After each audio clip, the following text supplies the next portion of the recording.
bid'ah bukan syirik. Tapi coba dengar di YouTube, dengar di media-media lain, tanya hukum mengunjungi tempat-tempat yang seperti ini. Kalau ada syirik akbar lagi keluar, syirik akbar nih yang keluar. Kemarin kita menjelaskan tentang hukum mengambil berkah dengan menyentuh, mengusap makom baginda Rasulullah sallallahu alaihi wasallam, dan kesimpulannya ulama dari kalangan Imam Ahmad bin Hanbal sekalipun menegaskan bahwa hal tersebut hanya dimakruhkan oleh para ulama. Itu sebagian, ya, sebagian ulama memakruhkan. Jadi yang paling keras di dalam hukum menyentuh makom, baik itu kuburan para wali atau nabi atau sholihin atau baginda Rasulullah SAW, hukum yang paling keras itu ulama hanya mengatakan makruh, tidak ada kaitan dengan bid'ah, tidak ada kaitan dengan syirik apalagi. Nah, kemudian beliau juga menjelaskan ada di antara para ulama, di antaranya Imam Ahmad bin Hanbal sendiri menyebutkan pada saat ditanyakan tentang orang-orang yang datang kepada baginda Rasulullah, kemudian mereka mengusap makom baginda Rasulullah, menciumnya dan berdoa di situ, kemudian mereka mengusap mimbar, kata Ahmad bin Hanbal rahimahullahu taala, itu semua tidak apa-apa. Nah, tinggal sekarang pembahasan di mana ada orang-orang yang sengaja mau berangkat pergi ke tempat-tempat yang dianggapnya ada berkah. Apa pendapat ulama salafi? Karena kita ini kan pembahasannya ulama salafinya. Kalau kita sudah jelas datang ke tempat-tempat baik, apalagi tempat tersebut pernah bayang Nabi Muhammad SAW, pernah sholat di situ Nabi Muhammad SAW, pernah duduk di situ baginda Rasulullah SAW, pernah buat majelis di situ baginda Rasulullah SAW. Tentu saja tempat yang pernah dikunjungi baginda Rasulullah atau tempat yang pernah dikunjungi oleh orang-orang yang soleh ada nilai plus. Maka kalau menurut kita ini sudah selesai pembahasannya. Tapi kita ingin tahu orang-orang bid'ah kita yang mengatakan tidak sesat, yang mengatakan tidak boleh mendatangi tempat-tempat itu pernah sholat Nabi atau selainnya, tempat yang kita anggap baik, mereka katakan sengaja datang ke tempat tersebut itu tidak boleh. Bahkan mereka anggap itu termasuk bid'ah, dan naudzubillah min dzalik, mereka anggap. Nah, perlu kita jelaskan di sini bahwa pergi ke tempat-tempat yang ada kaitannya dengan baginda Rasulullah SAW dan tempat-tempat yang ada kaitan dengan agama, misal Gua Hiro, Gua Sur, ya enggak? Tempat-tempat yang di situ kalau kita lihat bukan masjid, tapi ada kaitan dengan baginda Rasulullah SAW. Misal kalau di Mekah ada rumah tempat lahir baginda Rasulullah SAW, apa hukum kita berkunjung ke tempat tersebut dan niat dari rumah untuk mengunjungi tempat-tempat tersebut menurut versi ulama salafi? Kita baca yang pertama, Abu Ya Maliki, Ibn Taimiyah punya statement yang indah sekali, kata beliau, yang bagus sekali di dalam permasalahan ini. Di antaranya beliau mengatakan bahwa tempat-tempat para nabi, baik tempat sholatnya atau rumahnya atau tempat yang pernah dikunjungi oleh para nabi atau orang-orang yang soleh, maka tempat tersebut, kata Ibn Taimiyah, hukum kita mengunjunginya ada dua. Yang pertama, dilarang. Dilarang bukan sampai haram, tapi makruh. an-nahyu an dzalika wa karahatuhu. Jadi mengunjungi tempat-tempat tadi, kata Ibn Taimiyah, ada satu pendapat ulama, jadi beliau menukil ada dua pendapat ulama, kata beliau. Yang pertama, kata beliau, makruh. Dan pendapat yang makruh ini mengatakan tidak dianjurkan kita untuk sengaja datang ke tempat-tempat yang kita anggap baik tadi. Seperti, maka kemudian beliau mencontohkan, illa ayyakuna qasada halil ibadah mimma ja'a bihi syara, kecuali kalau memang tempat tersebut pernah dianjurkan oleh syariat kita untuk didatangi. Contoh, kata beliau, Nabi misalkan pernah datang ke satu tempat untuk ibadah, misal Masjid Quba. Nabi bahkan menganjurkan barang siapa yang mengambil wudhu di rumahnya, kemudian dia mendatangi Masjid Quba dan sholat 2 rakaat di Masjid Quba, maka dia mendapatkan pahala umroh, kata baginda Rasulullah SAW. Maka datang ke Masjid Quba dengan niat sholat di Masjid Quba, itu jelas hukumnya karena ada anjuran dari Nabi. Kata Ibn Taimiyah, ulama yang tadi mengatakan makruh, kalau dengan tempat-tempat yang memang syariat menganjurkan untuk datang kepadanya, maka itu tidak makruh. Jadi ulama yang memakruhkan pun, kalau tempat-tempat yang memang dianjurkan syariat untuk didatangi, itu kata ulama yang memakruhkan tadi tidak makruh. Jadi termasuk pengecualian. Seperti Nabi juga sholat di belakang makom Ibrahim. Ya, makom Ibrahim itu kalau ini kita lihat ada Ka'bah, ada kayak kubah kecil dari kaca yang isinya itu batu. Ada telapak kaki mulia baginda Nabi Ibrahim alaihi salam. Nah, batu ini ada telapak Nabi Ibrahim alaihi salam. Ini ceritanya pada saat Nabi Ibrahim dan Nabi Ismail membangun pondasi Ka'bah. Setelah membangun pondasi, kemudian apa?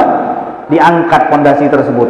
Jadi pondasi asli Ka'bah sudah ada, kemudian ditinggikan lagi, dan kemudian ditambah bangunan lagi ke atas. Kenapa kita katakan Ka'bah itu sudah ada pondasinya?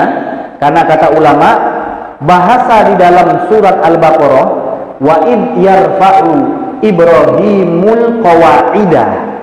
Nabi Ibrahim hanya menampakkan. Jadi pondasi asli Ka'bah sudah ada. Dan Nabi Ibrahim hanya nambah pondasi dan kemudian mengangkat bangunannya. Pada saat diangkat, kan otomatis Nabi Ibrahim tinggi. Tapi pada saat sudah tinggi, Nabi Ibrahim sudah tidak sampai lagi, sehingga memerintahkan kepada Nabi Ismail untuk mengambil batu agar dijadikan sandaran atau untuk dinaikin agar memudahkan beliau meletakkan batu berikutnya. Nah, batu ini diinjak oleh Nabi Ibrahim dan membekas. Dan di dalam cerita pada saat beliau membangun Ka'bah ini, batu ini tidak memerlukan batu lain pada saat Nabi Ibrahim ingin naik lebih tinggi. Jadi kata para ulama, batu ini dengan sendiri meninggi. Jadi batu yang diinjak oleh Nabi Ibrahim ini, bangunannya tambah tinggi, batanya itu tambah tinggi, batu ini meninggi otomatis. Nah, ini apa? Kemuliaan Allah berikan untuk Nabi Ibrahim untuk memudahkan beliau di dalam pembangunan Ka'bah tersebut. Dan telapak ini masih ada sampai sekarang. Diletakkan di samping Ka'bah yang kemudian ditutupi dengan gubah dari kaca. Sampai sekarang masih ada, dan disunnahkan bagi siapa saja selesai tawaf untuk sholat sunnah di belakang makom Ibrahim. Di belakang makom Ibrahim, namanya makom Ibrahim. Sunnah kita sholat di belakang situ. Jadi menghadap ke makom Ibrahim dan menghadap ke Ka'bah. Sunnahnya di belakang sini. Tapi belakang langsung makom Ibrahim ini, kalau sekarang sudah susah kita mau sholat, karena itu tempat orang tawaf. Jadi paling tidak kita mundur sedikit. Nah, ini makom Ibrahim ini Nabi sholat di belakangnya. Nah, berarti apa? Karena Nabi sholat di belakangnya, kata ulama tadi, Kita juga sunnah untuk sholat di belakang maqam Ibrahim. Begitu juga di kota Madinah ada tiang. Ada tiang. Di masjid Nabi ada tiang. Ada tiang-tiang di mana tiang tersebut Nabi sholat di situ tersebut. Sholat qiyamul lailnya di tiang itu terus. Sehingga apa? Kata para ulama, kita dianjurkan untuk sholat di tiang tersebut karena Nabi sholatnya di situ. Jadi kalau kita di Raudhah itu nanti lihat di tiang itu ada tulisan, ada ustuanah Sayyidah Aisyah, ada ustuanah Taubah, ada ustuanah Wufud. Jadi ada tiang tempat di mana Nabi menyambut tamu, ada tiang tempat Nabi qiyamul lail, ada tiang di mana pernah diterima taubat sahabat Nabi Muhammad SAW. Nah, tiang yang tadi bernama ustuanah Aisyah itu di dalam riwayat yang disampaikan kepada kita bahwa Sayyidah Aisyah pernah menyampaikan di tiang ini, kata Sayyidah Aisyah, kalau seandainya orang-orang tahu fadilah sholat di bawah tiang ini, maka mereka akan berbondong-bondong rebutan untuk sholat di menghadap ke tiang tersebut. Jadi bukan tiangnya disembah, tapi kita sholat persis di tiang tersebut. Ya karena keberkahan yang sudah mereka ketahui, di situ sering Nabi sholat, kemudian masuk dalam ruang lingkup Raudhah yang dikatakan oleh baginda Rasulullah merupakan salah satu taman daripada taman surga. Nah, kemudian di antara yang lainnya lagi, wa kama yaqsidul masajid bis shalah, sebagaimana kita dianjurkan untuk mengunjungi masjid untuk sholat, datang ke masjid untuk sholat. Jadi masjid juga termasuk tempat yang dianjurkan untuk kita datang dengan niat sholat. Wa yaqsidus shaffal awal, begitu juga kita rebutan untuk sholat di shaf awal. Nah, ini juga termasuk hal yang disunnahkan, dianjurkan. Nah, jadi ini kesimpulan pendapat ulama yang pertama yang dinukil oleh Imam Salafi Ibn Taimiyah. Dia katakan kalau secara umum tempat-tempat yang kita kira baik tapi tidak ada hadisnya, tidak ada anjuran syariat untuk datang kepadanya, maka ulama yang pertama memakruhkan kita untuk datang ke tempat tersebut. Yang kedua, kata beliau, annahu la ba'sa bil yasir min dalika. Pendapat ulama yang kedua, tidak apa-apa kita sengaja berkunjung ke tempat-tempat yang kita anggap baik. Di tempat di situ telah sholat seorang yang soleh, telah sholat seorang nabi misalkan, maka tidak ada masalah, kata beliau. Sebagaimana Abdullah bin Umar itu perhatian sekali dengan tempat-tempat yang pernah dikunjungi Nabi. Jadi kita ini perlu kita pahami, pembahasan ini memang semuanya kembali kepada apa? Baginda Rasulullah SAW. Yang pernah dikunjungi Nabi, tapi tidak ada hadis yang mengatakan kita untuk pergi ke tempat tersebut. Ada tempat-tempat seperti Masjid Quba didatangi Nabi dan dianjurkan Nabi kita untuk datang ke tempat tersebut. Nah, jadi ada tempat-tempat Nabi datang ke tempat tersebut, tapi tidak memerintahkan kita untuk datang ke tempat tersebut. Nah, tempat-tempat inilah yang dibahas. Jadi memang tidak ada hadis yang menjelaskan kita diperintahkan untuk datang ke sana. Kalau yang tadi ini, maka sepakat antara semua ulama, tempat-tempat yang memang Nabi datang, Nabi sholat di situ dan memang ada fadilahnya dari syariat, maka sepakat para ulama tempat tersebut memang boleh dikunjungi dan dianjurkan untuk datang ke tempat tersebut. Nah, pembahasan kita ini berbeda. Jadi tempat-tempat yang tidak ada anjuran syariat untuk datang kepadanya, padahal tempat tersebut ada kebaikan atau ada jejak peninggalan baginda Rasulullah SAW. Seperti misalkan tadi kita sudah sebutkan contohnya Gua Hira, Gua Thaur. Itu kan tempat berkaitan dengan baginda Rasulullah. Tapi kalau kita lihat apakah ada hadis yang memerintahkan kita untuk ke Gua Hira atau ke Gua Thaur? Tidak ada hadis. Lalu apa hukumnya? Nah, ini yang kita bahas sekarang ini. Jadi pendapat ulama yang pertama, datang ke tempat-tempat tersebut hukumnya makruh. Yang kedua, boleh asal tidak sering-sering. Ini pendapat yang kedua. Yang menukil, perlu kita ketahui, yang menukil pendapat ini adalah Ibn Taimiyah, imamnya para salafi. Jadi kalau ada orang-orang salafi mengatakan berkunjung ke tempat-tempat baik itu bid'ah atau syirik, berarti mereka sendiri tidak tahu pendapat ulama mereka. Nah, jadi ini kita belajar supaya tahu. Imam mereka pun mengatakan demikian. Apa kata beliau? Dalil yang pertama yang membolehkan datang ke tempat-tempat yang baik yang berkaitan dengan Nabi atau berkaitan dengan orang soleh. Dalil yang pertama adalah Abdullah bin Umar sangat perhatian untuk mendatangi tempat-tempat yang Nabi pernah ke situ, walaupun tidak ada perintah dari Nabi untuk berkunjung ke situ. Pokoknya kalau dia tahu Nabi pernah ke sini, dia datang ke situ. Bahkan kalau kita lihat nanti pada contoh-contoh tertentu, Nabi melakukan sesuatu yang kita tidak tahu. Nabi mau melakukan apa dan hikmahnya apa. Itu tetap ditiru oleh Abdullah bin Umar.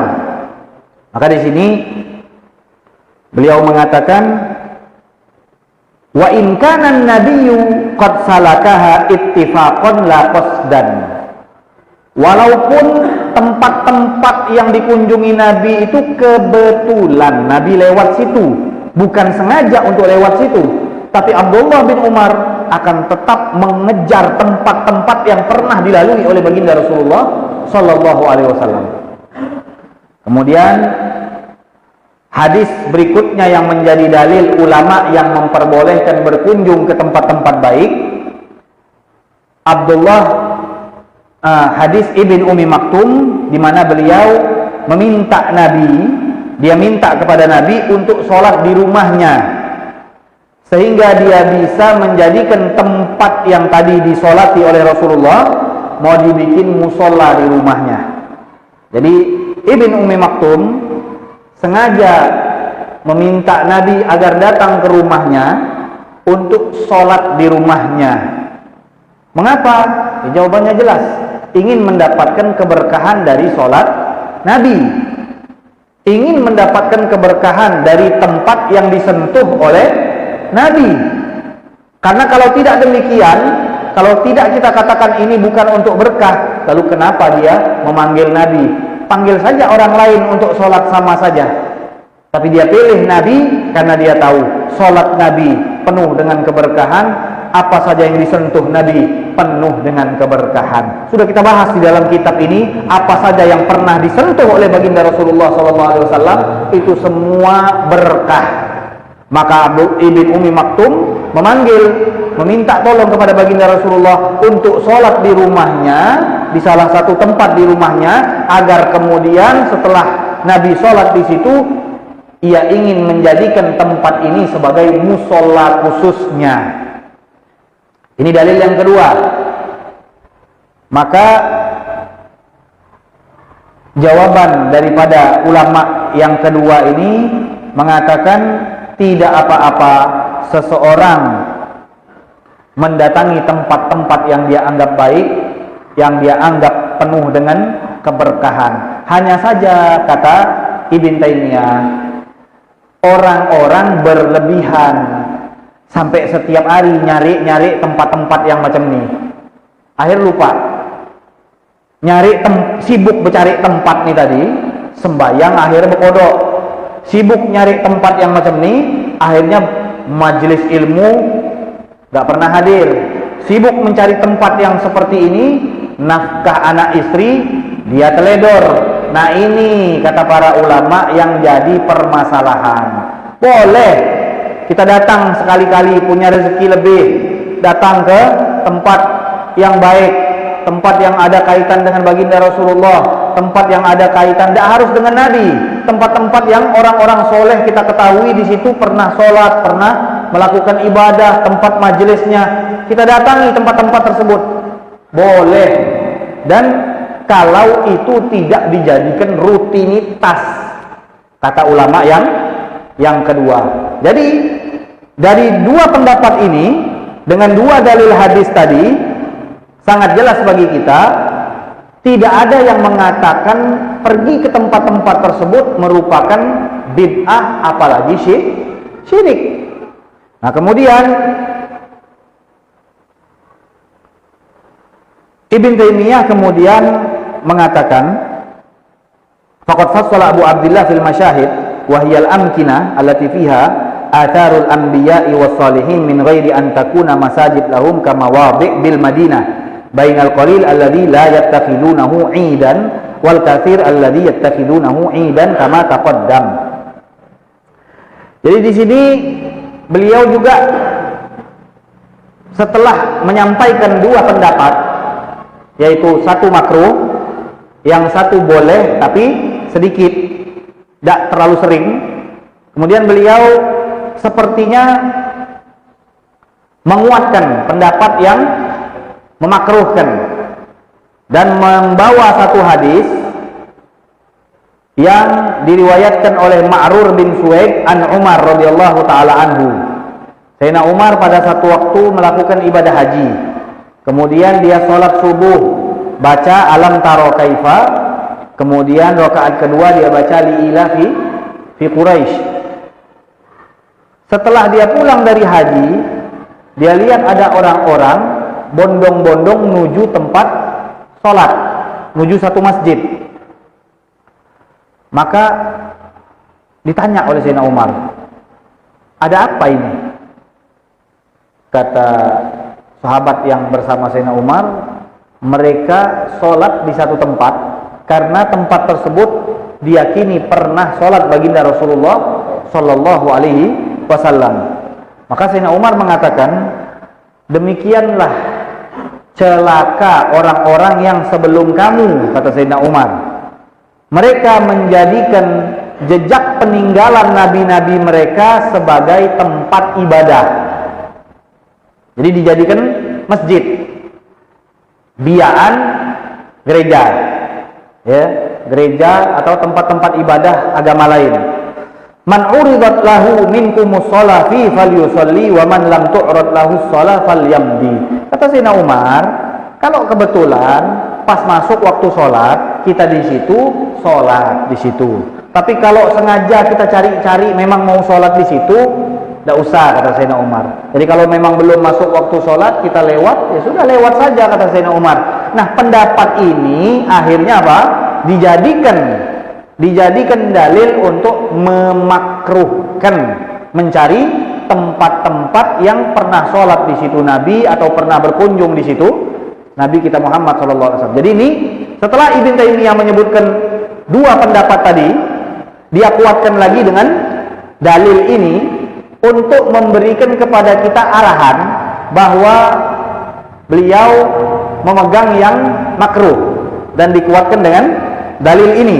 Kemudian fahaula karihuha mutlaqan li hadisi Umar wa li anna dzalika yushbihu shalah 'indal maqabir idh huwa dari'a ila ittikhadhiha a'yadan wa ila tashabbuh bi ahlil kitab.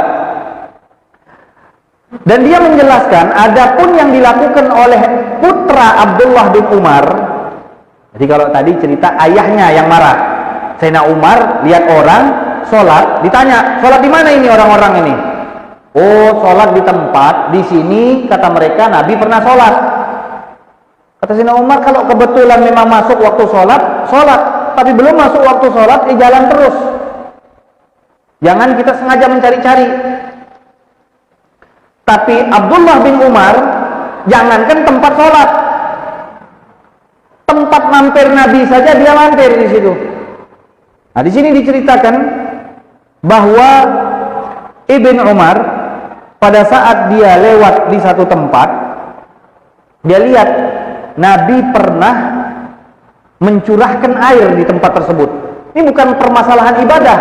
Nabi pernah dia lihat, Abdullah bin Umar melihat baginda Rasulullah menyiram air di tempat tersebut.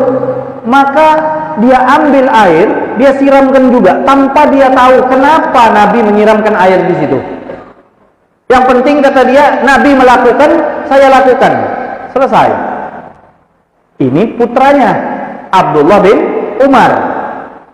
Nah, dari sini kita lihat Ibn Taimiyah dia mengatakan Abdullah bin Umar hanya melakukannya sendirian.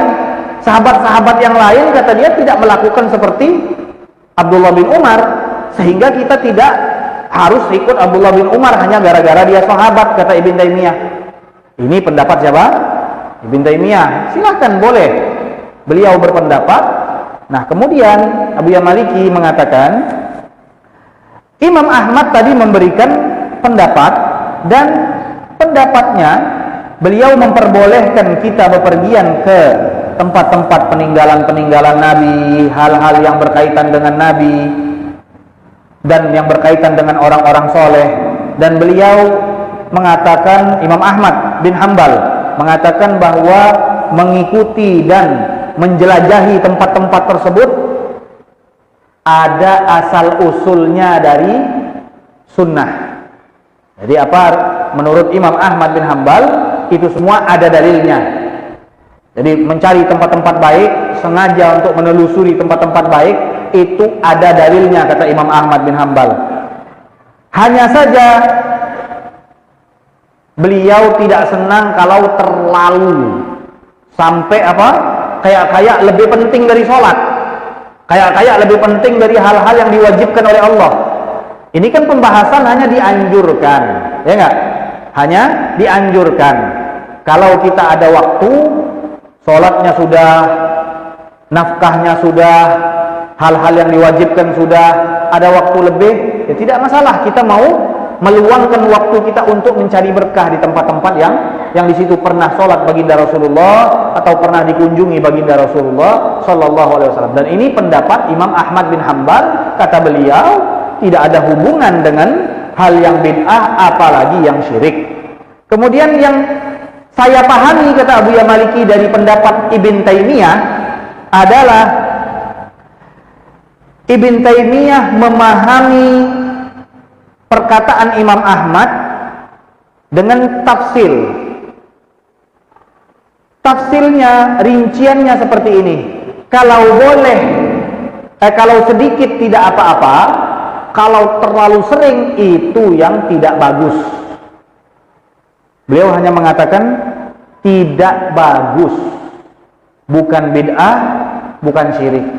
Tapi coba dengar di YouTube, dengar di media-media lain, tanya hukum mengunjungi tempat-tempat yang seperti ini. Kalau ada syirik akbar lagi keluar, syirik akbar nih yang keluar. Nah, jadi di sini kita udah tahu nih. Coba kalian baca pendapat ulama kalian. Imam Ahmad bin Hambal adalah imam. Ibn Taimiyah yang merupakan ulama yang mereka pegang, begitu juga paham dari pendapat Imam Ahmad bin Hambal bahwa kalau sedikit atau tidak sering itu boleh, kalau yang banyak atau sering itu yang makruh. Makruh teman. Kemudian dia juga sudah menjelaskan maksud banyak ini seperti apa. Kita menjadikan hari-hari tertentu untuk datang. Ini pendapat Ibn Taimiyah. Jadi maksud Ibn Taimiyah tidak boleh sering-sering, artinya kita memang sudah punya jadwal datang ke ini, jadwal datang ke sini. Setiap bulan itu sudah penuh jadwal kita berkunjung ke sini, ke sini, ke sini, ke sini, ke sini. Nah, ini yang tidak boleh menurut pendapat Ibn Taimiyah. Dan tidak bolehnya itu makruh. Kemudian berikutnya beliau ingin menjelaskan makna tentang baginda Rasulullah pernah mengatakan, jangan kalian jadikan kuburanku seperti hari raya. Karena hari raya itu hari tertentu. Kata ulama, ada yang mengatakan seperti Ibn Taimiyah tadi. Nah, ini Ibn Taimiyah menganggap yang dimaksud dengan Id, kata Ibn Taimiyah, adalah kita memberikan jadwal tertentu di dalam mengunjungi kuburan baginda Rasulullah Sallallahu Alaihi Wasallam, dan itu per minggu atau per bulan. Nah, itu kata Ibn Taimiyah. Jadi kita membuat jadwal tertentu untuk datang kepada baginda Rasulullah SAW, maka itu masuk dalam hadis kita menjadikan kuburan Nabi atau makom Nabi sebagai seperti hari raya. Tapi ulama lain mengatakan justru hadis ini anjuran untuk berziarah. Jadi kalau tadi Ibn Taimiyah mengatakan hadis jangan kau jadikan kuburanku hari raya Id seperti hari raya Id, Ibn Taimiyah berpendapat bahwa ini larangan untuk sering-sering datang ke makom baginda Rasulullah dengan menjadwalkannya. Tapi ulama lain mengatakan bukan seperti itu. Jangan kau jadikan kuburanku seperti Id, kata ulama lain, datang setahun sekali. Karena hari raya Id itu berapa tahun sekali? Setahun sekali. Jangan seperti itu. Datanglah sering-sering ke kuburanku. Jangan seperti hari raya Id kalau berkunjung ke makom baginda Rasulullah. Kebalikan dari pendapat Ibn Taimiyah. Nah, jadi kalau Ibn Taimiyah menganggap jangan berkunjung kepada Nabi dengan membuat jadwal tertentu, ulama yang lain dari hadis yang sama mengatakan jangan mendatangi Nabi setahun sekali seperti hari raya Id setahun sekali. Datang sering-sering. Karena kalau kita datang setahun sekali itu lama sekali kita datang. Jarak antara tahun ke tahun itu lama.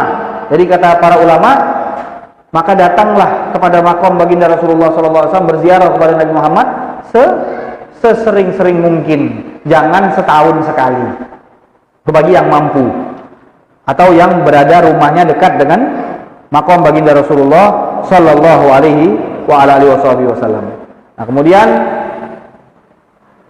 Abu Ya Maliki mengatakan, adapun akidah kami, akidah kita ahlu sunnah wal jamaah, beliau mengatakan apa yang dikatakan oleh Syekh Ibn Taimiyah itulah yang kita yakini, dan itu yang kami selalu anjurkan kepada orang-orang di setiap acara-acara, di setiap pertemuan-pertemuan.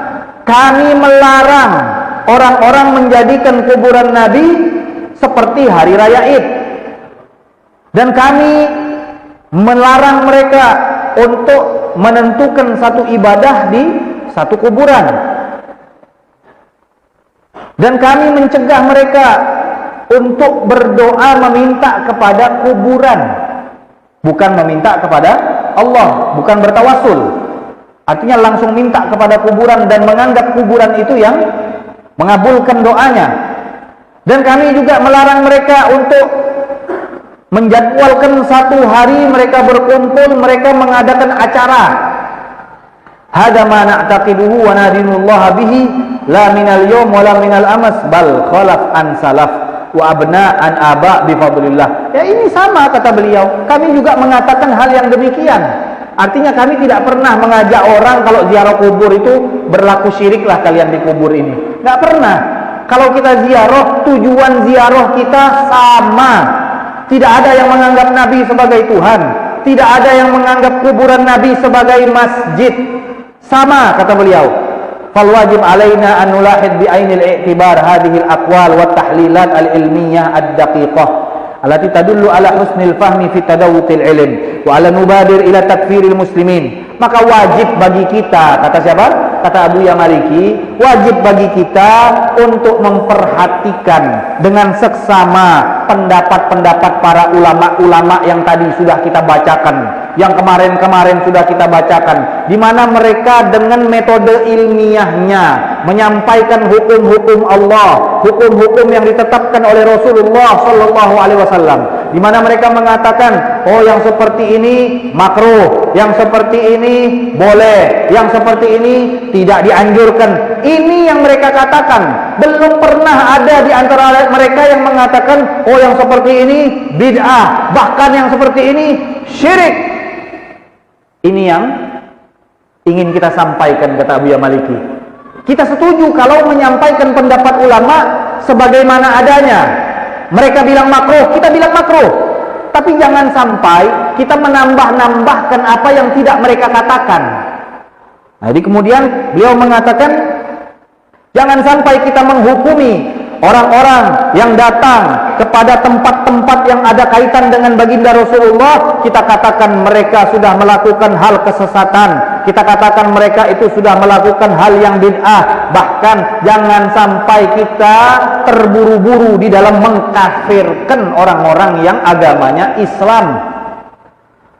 Dan sehendaknya kita berbaik sangka kepada mereka dan mengetahui bahwa orang muslim yang mereka maksudkan, mereka datang kemana saja, mereka berkunjung kemana saja, yang mereka minta, yang mereka doa, itu hanya Allah Subhanahu wa ta'ala.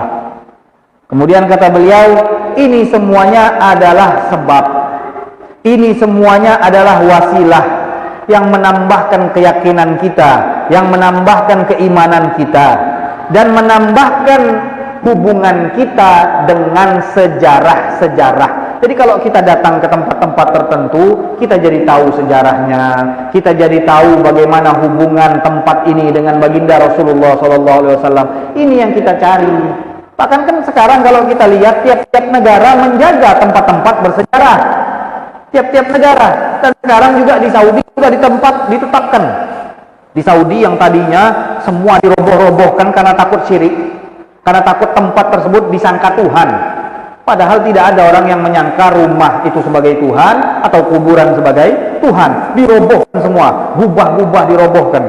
Tapi sekarang sudah mulai ada lembaga-lembaga yang memang mereka khusus di dalam peninggalan-peninggalan dan jejak-jejak baginda Rasulullah SAW. Mereka menjaganya dan resmi. Sekarang malah yang ngancur-ngancurkan bisa ditangkap. Di sana sekarang yang ngancur-ngancurkan bisa ditangkap.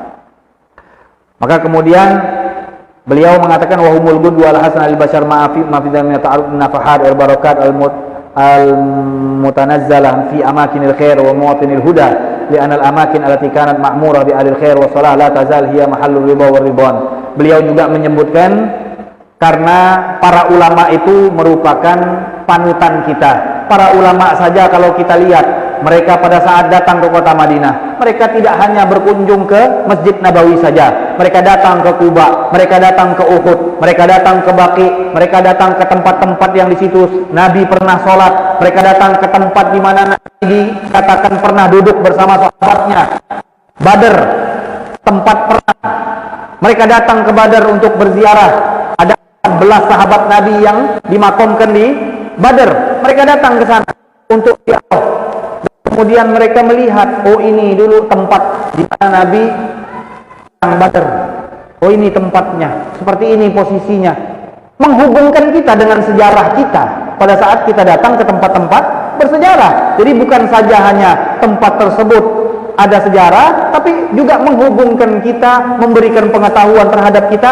Selain kita berbicara tempat-tempat yang ada keberkahan, kata Abu Ya Maliki, tempat-tempat yang dulu pernah dimakmurkan oleh orang-orang soleh dengan kebaikan, maka yakinilah tempat tersebut adalah tempat keridhaan Allah Subhanahu wa ta'ala.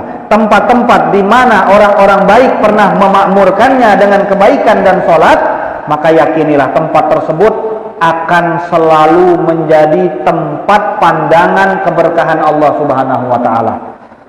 Amakin allati kanat ma'murah bi ahli syarr wal fasad, begitu juga kata beliau sebaliknya, tempat-tempat maksiat, tempat-tempat kerusakan, tempat-tempat yang di situ dilanggar perintah Allah Subhanahu wa taala, maka tempat tersebut juga harus kita jauhi.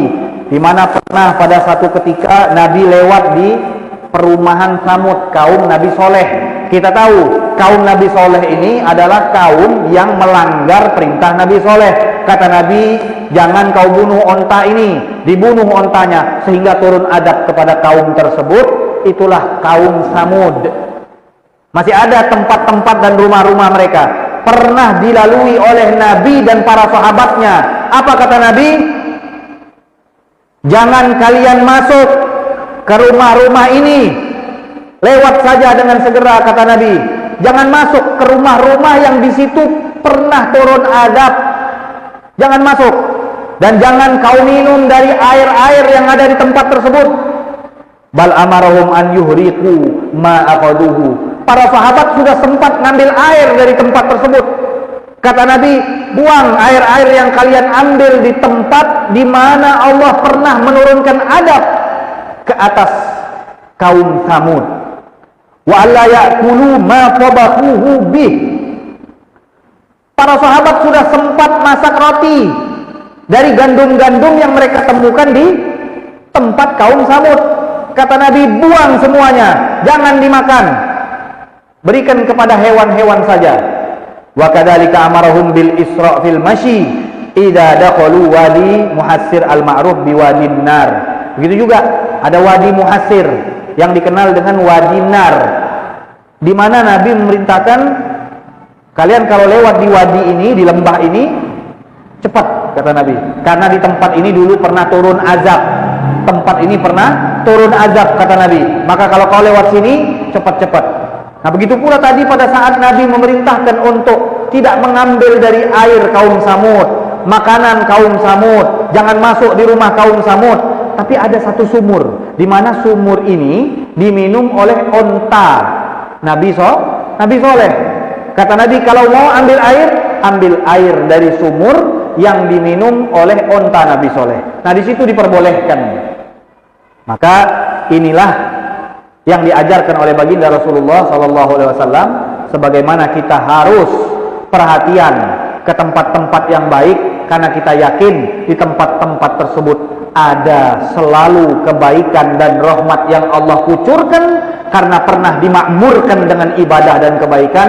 Begitu pula kita disuruh menjauh, disuruh bersegera kalau lewat di tempat-tempat yang pernah turun azabnya Allah Subhanahu wa ta'ala. Mudah-mudahan kita menjadi orang-orang yang perhatian dengan jejak peninggalan baginda Rasulullah SAW. Karena ini sejarah kita, karena ini jejak peninggalan yang bisa menghubungkan kita, bisa menjadikan kita lebih kenal kepada Nabi Muhammad, lebih dekat kepada Nabi Muhammad, memahami sejarah Nabi Muhammad, dan lebih bisa menjadikan kita dekat kepada baginda Rasulullah Sallallahu Alaihi Wasallam. Karena dengan menyaksikan tempat-tempat yang pernah dilalui Nabi Muhammad Sallallahu Alaihi Wasallam, maka insya Allah kita akan menjadi bertambah yakin dan bertambah iman dengan apa yang sudah kita yakini. Amin ya rabbal alamin. Wa sallallahu ala sayyidina Muhammadin wa ala alihi wasallam walhamdulillahi rabbil alamin. Wallahu taala a'lam bisawab. Ya Rabbana a'tarafna bi annana iqtarafna wa annana asrafna